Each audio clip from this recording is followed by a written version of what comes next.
Hey babe, 2 days ago I climbed a volcano. I wanted to film this the exact same day that I came back, so it was still fresh in my mind, the experience, the sensation, the fatigue to be fair.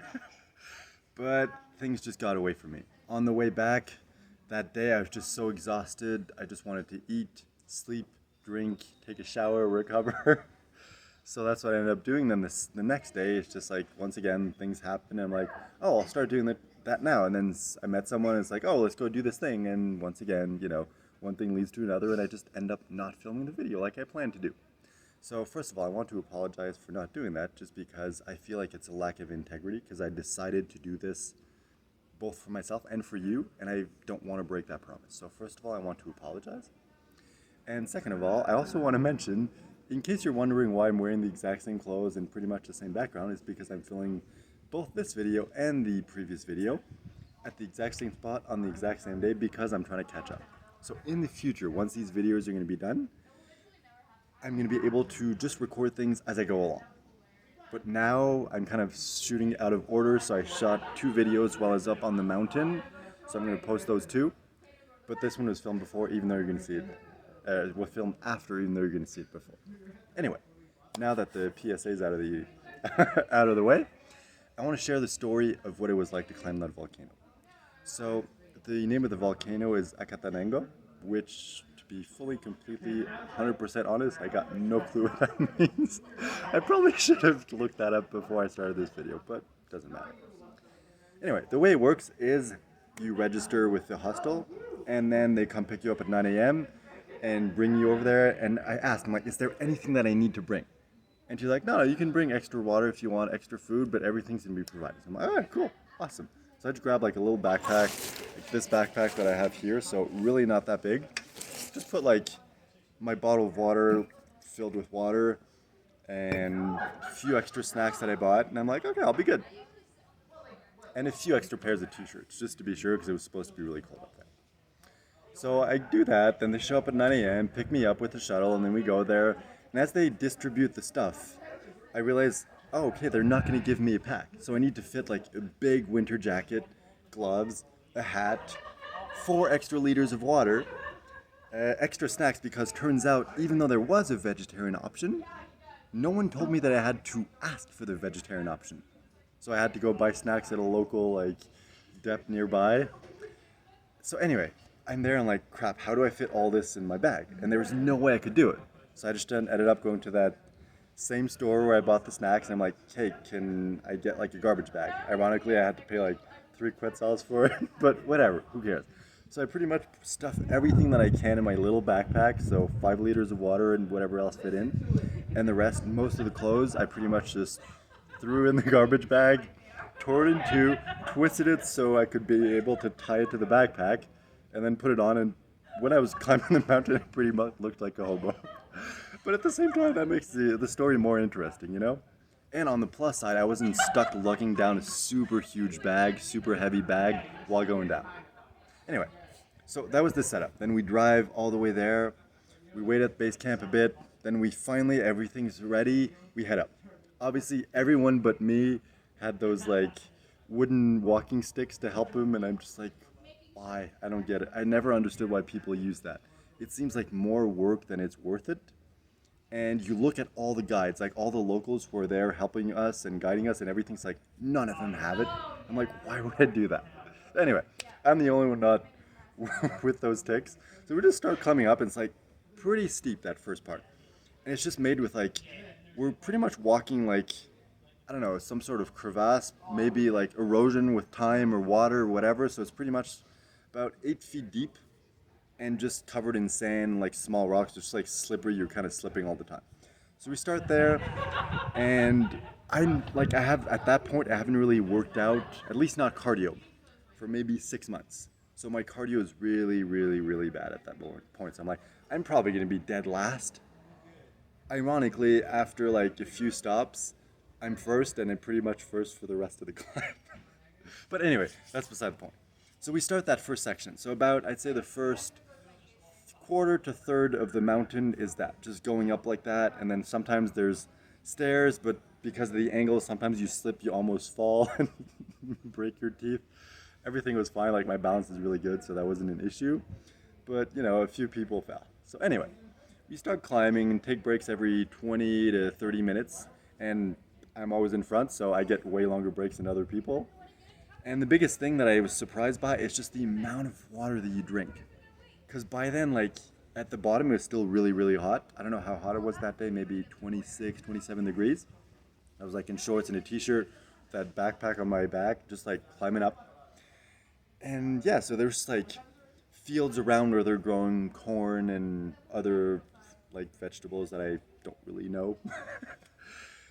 And at some point, like we start seeing trees, but they're more like desert type of trees, so like smaller and more dried leaves and stuff like that. And at some point, I saw like a really cool tree. Like it was a massive tree, and the bottom was kind of like rotten out. So there was like a hole, and you could go inside, and then you looked at the top, and you could actually see the sky through the hole. It was really cool. I tried taking a picture. It didn't really look that good, so I didn't end up posting it. But anyway, that was really fun. That was pretty much the first cool thing that I came across. Anyway, we kept going and going, and people were tired, and even me, like, because you're climbing really steep. So even though I'm in pretty good shape, my cardio was out, and I'm just like panting the entire time. Anyway, we keep going for a while, and at some point we start to reach a jungle. And I really wasn't expecting that. For me, volcano, I'm thinking just like barren rock and sand. That was it. But the first part was kind of like, all right, cool. Dried like plants and trees and stuff like that. And the second part, it's like lush jungle with like trees and tons of plants and moss growing everywhere, and it's like really cool and humid. And I'm just like, wow, I was not expecting that in the volcano. So that part was actually really fun because we were in the shade, so it wasn't too warm. Even though I was completely exhausted, you'll see in the videos that I recorded of myself while walking, I'm completely out of breath.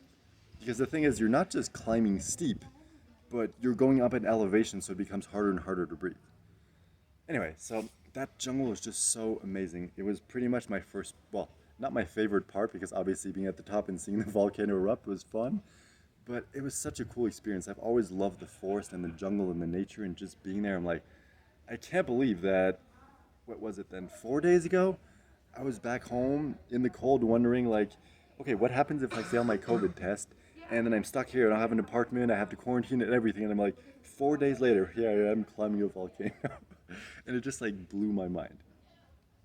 So anyway, we kept going, and eventually it transitioned once again. We emerged from the jungle, and we came to a place where it's more northern with the way the trees were. So there's a lot of like tall tufts of grass and a lot of pine trees. I really wasn't expecting that. In my head, pine trees is a northern tree, but apparently there's a bunch of them in Guatemala, so I discovered something.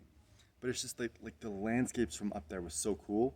On that day, we couldn't really see that much just because there was a lot of clouds. But just seeing the scenery and the trees and like walking on the pine needles, it was just such an amazing thing. It's like flowers and everything. Just it was a completely new, amazing experience. And once again, it's funny. More than once, I found myself pulling up ahead, not just because I don't know, I like to challenge myself and see how far I can go, and also because by being ahead, I have longer breaks. But I wanted to record videos for you, so I pulled ahead a few times, recorded a few videos. A few time-lapse videos, not quite sure what I'm going to do with those yet. Some of them weren't that great because I was panting like crazy, so it was like bobbing up and down even though I was using the gimbal. But anyways, I just got in the habit of just recording what was going on around me. And that's what I really want to hope to be able to do for the future. Develop that skill of just instinctively something happens, pull out the camera, just share the experience with you, even if it's just a couple minute video. And then what I like to do, maybe at the end of every day, just record a video kind of like this, explaining, hey, was my experience. This is what I learned. This is what happened. And just kind of share that with you. Of course, if there's a day where nothing happens and I just stay at the hostel and do nothing, I probably won't record a video. But I think that's where I'm going towards. So anyway, we keep going, and eventually we finally reach the top. Of course, there was a few like turns because I was out in front, even in front of the guide. So at some point when the road would like fork, I'd either stop, or sometimes I'm like, I think it's that way. So I kind of walked for a few minutes, and if I didn't reach anything, then I'd come back and wait. So anyway, we eventually reached the summit, and then we finally see the volcano. And you'll see if you go back on Instagram or Facebook and you can see the pictures, it is so amazing. Like even though in the beginning there was clouds, we couldn't see it that well. When I first arrived at the top, before anyone else was there, I could kind of see the volcano through the clouds, and there was this massive explosion, and just the sound of it kept going for like 30 seconds.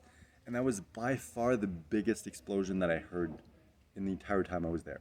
Unfortunately, I wasn't able to see it because the clouds were blocking, but just hearing that made me realize, like, wow, this thing is like massive, and the force behind it like could kill anyone. It's just like you're in awe of Mother Nature in those experiences, you know? Anyway, so I got there and then went back down a bit to make sure because I waited for 5 minutes, no one was showing up. I'm like, did I take the right way? So I go back down. Then finally people start showing up. So anyway, eventually we make it to base camp, get settled in, and then comes the point where they ask you, okay, do you want to do El Fuego? And basically, El Fuego is another walk where you have to walk down the summit of the volcano we were on, then climb up the summit of the other volcano, the active one, and go to pretty much about 600 meters from the active volcano. And because by then it's going to be nighttime, you can see it erupt the actual lava at night. And of course, you had to pay more for that, and everyone's exhausted. But I'm like, hey, screw this. I'm doing what's in my life. I don't want to regret not doing it. So there's no way in hell that I'm not doing that. Even though it was like an extra 150 quetzales, which is, okay, my brain's not working at the moment. It's probably like, I don't know, 20, 25 bucks. I'm like, who cares? You know? So anyway, we do that. We get ready, get all dressed up because by then night is starting to fall and it gets really cold up there. And I'm Canadian and I'm saying that. So, okay, it's not like minus 20, but it's maybe like minus 4 or 5. And with the wind that's just blowing and blowing, it's really cold. So we get all dressed up, put the hat, the gloves, the jacket, grab the pack with the what's left of my water and everything, and then we head down. And it's just like heading down and down and down and down. We have to cross at some point just like a crevasse which just has like logs just pretty much thrown across it, and you have to walk like leaning on the edge of the cliff wall to not fall off. Anyway, we keep going down. It was really cool. Rocks, except for the rocks that kept getting in my shoes. That was not as cool. But anyway, we eventually make it down, and then we have to start climbing up. And like by then, I didn't know this till after, but the climb up was 11 kilometers. Then this climb down, up, and then was about 3 to 4 kilometers. So anyway, by then I'm pretty exhausted. It's starting to get cold, starting to get a little dark. So there's a point where it's just like I kind of lose track of what's happening, and I pretty much just follow whoever's in front of me without really questioning anything. And eventually we get to the summit. It's not really the actual summit because the actual summit is exploding and we don't want to die. But we're about 600 meters away. Unfortunately, by then there's so much fog and clouds and everything, we can't see anything. We're pretty much just standing on the crest, surrounded by clouds. We can't see about like 20 feet. That's the max we can see. And the wind is howling, we're freezing, we're just standing there waiting and hoping it's going to clear. And it just took a really, really long time. We were up there for about an hour waiting for things, and eventually it cleared a bit. We saw a few explosions. I tried to take pictures, but my camera sucks at night, so I only got one, and it kind of sucked. And at some point, we're like, all right, let's just head back. So we start heading down, and just as we're about to drop behind the crest and no longer see the volcano, the biggest eruption to date just like goes, and we all turn around like, wow, we grab our phones, like start taking pictures and videos and everything. And just that one experience completely made it worth it. But by then we're like, tired, we're frozen, we're like, let's just head back. And it's also pitch black. And the thing is, I don't have one of those headlamps. So I'm pretty much just holding my phone, lighting the ground in front of me. And that's really when I was just like in that zone of, all right, it's dark, I need to focus on this. Don't look ahead, don't think about anything, just focus on the feet of the person behind you and make sure you don't fall. And every once in a while I'd have to change hands because my hand would get tired of holding the phone and stuff like that. But it's just like, that was pretty much the next like hour and a half. Just like in the dark, just following that person behind you.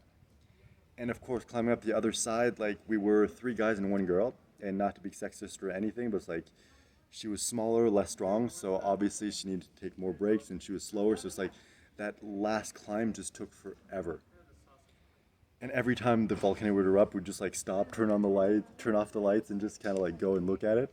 So overall, a really awesome experience. But by the time we get back to base camp, I think it's around 9:30, and we just like drop by the fire and be like, oh yes. And after a couple minutes, the guides bring us like some hot, I think of it, yeah, hot spaghetti with tomato sauce. And even though it probably wasn't that good, I can guarantee you it's the absolute best tasting spaghetti I've ever tasted in my life. We just like wolf it down and drink down the hot chocolate they give us. By then, it's probably like around 10:15. And the thing is, in order to go climb the rest of the summit to see the sunrise the next day, we have to wake up at 3:45 and then leave at 4 so we can get to the summit enough to see the sunrise. So that means I'm going to get about 4.5 hours of sleep.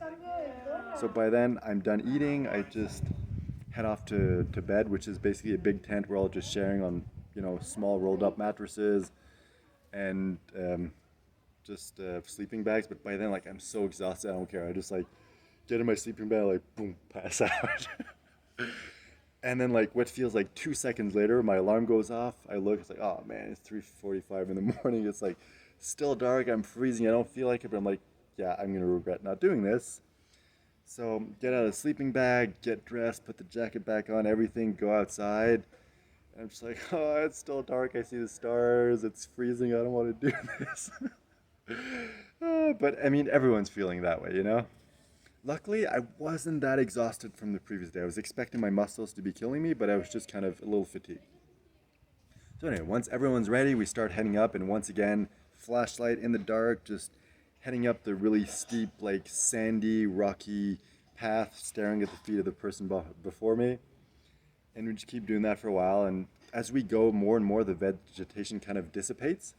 And of course, I can't really see that much of it because it's still dark by then, but I can kind of figure it out, and I can see at some point like, oh, okay, I'm starting to see like long expanses of sand. And it's like, this is what I was expecting when I'm thinking of volcano, you know? So we keep going. The climb up takes about an hour and a half in total. We finally get to the summit, and once again, wind is howling, freezing cold. We're just standing there waiting, staring at the volcano. It erupts a couple times, but El Fuego was way closer, so the angles were way better. So I took a few pictures, then pretty much like jumped up and down, trying to keep myself warm, waiting for the sun to go up. And that was pretty much it. So ended up taking some pictures, a few videos, having fun, freezing my butt off. And ironically, like, I live in Canada, minus 30, minus 40 sometimes. But up there at the summit and El Fuego the day before, those were some of the times where I was the coldest in my life. Just because the wind just like blows into you and just like, I don't know, it's a strange experience to describe. It's not just the cold, it's the intensity of the wind and the fact that we're not moving. So anyway, we finish staying there, watch the sunrise. It's amazing. By the time we come down, like the sun is fully risen, we can finally see like this clouds are starting to dissipate a bit, and we can see everything. The view is amazing, breathtaking. Like I took dozens and dozens of pictures on the way down, but ironically, like they're all so beautiful that I'm like, I can't post all of it because they're all kind of pretty much the same. So I picked the 3, 4 nicest ones and post those. But I just remember like it's so steep at the top that the only way to go down is either like walk down and keep falling on your ass because it's too steep, slide down on your butt, or run down full tilt. And I'm like, I'm gonna run down. And it was so much fun, just like hightailing it in the sand, like my shoes filled with sand and rock, just like passing everyone. It was so much fun. So that was like by far the best part because like climbing is exhausting, and at the summit you're freezing, and then walking down is kind of boring, and it's like it messes with your feet because you're always like this. But that running down part, that was so cool. I love that. Like I enjoyed the entire experience, but that was by far my favorite moment. And yeah, so I just kept pausing over and over to just look at the view because it was so beautiful, so amazing. And eventually, we get back, grab our stuff, eat breakfast, chill and talk with people a bit more, and then we start heading down. The walk down took about 2 hours, so half the time it took us to walk up, which makes sense because we're walking down with gravity instead of fighting gravity to go up. And it gets warmer and warmer, so we remove more and more clothes, and it's like by the end we're naked. Okay, no, we're not naked. I was just being dramatic. But by the end, I'm like back in shorts and a t-shirt and everything. We finally get back down. Like by the end, I'm completely out of water. I have absolutely nothing left. And that's really what surprised me because I had 1 liter in here. Then I bought a 2 liter bottle of water, and they gave us a 2 liter. So I had 5 liters in total. I'm like, that's gonna be way too much. But just to be sure, I'm gonna bring it. And yeah, I ended up running out by the end. So it was a really, really good thing. So yeah, that's pretty much it. After that, we just got back on the bus, rode back to the city, went to the hostel, took the longest shower ever, and pretty much just chilled out for the rest of the day. Sometimes feeling guilty for not recording the video because I'm like, I probably should because everything's fresh in my mind, but I don't feel like it. I'm exhausted, so let's not do that. And yeah, that's pretty much my experience. So that was a couple days ago. Since then, a few other things have happened. I filmed other videos. You're going to see that in the other videos. But I just wanted to take a moment to share this experience with you because it was pretty much the most intense experience of my life. Not intense as in difficult, because I ran an ultra marathon, 50 kilometers. Actually, you don't know yet because I haven't told you. But anyway, started 2021. I ran an ultra marathon, and I'm pretty sure that was the most physically difficult thing I've ever done. But this is probably the most memorable experience of my entire life so far, and I'm really glad I was able to share it with you. I'm just sorry that it took so long for me to do it. And also, now I'm looking at the time. I'm sorry this video is so long. 21 minutes. It's going to take me forever to upload this to YouTube. But it's going to be worth it because the whole point is to share the experience with you, to show you my growth, my journey, and also because I have nothing else to say. You know what? I'm really enjoying this. I'm probably babbling at the moment. I should really end the video now, but this just kind of give you a peek of who I am at the moment. Of just sometimes I just like to talk to say absolutely nothing, just because it's fun. Not because I like to hear myself talk, just because I don't feel the pressure or the need to perform or necessarily be entertaining or being funny or being interesting. It's like, hey, this is who I am, and I'm sharing it. And I just want to thank you for being here and experiencing that with me. So once again, thank you for being here, looking at this from the future. I hope you're enjoying this, and I really, really look forward to meet you. So check back in the future. I don't know when. I guess next time something interesting happens. All right. Bye.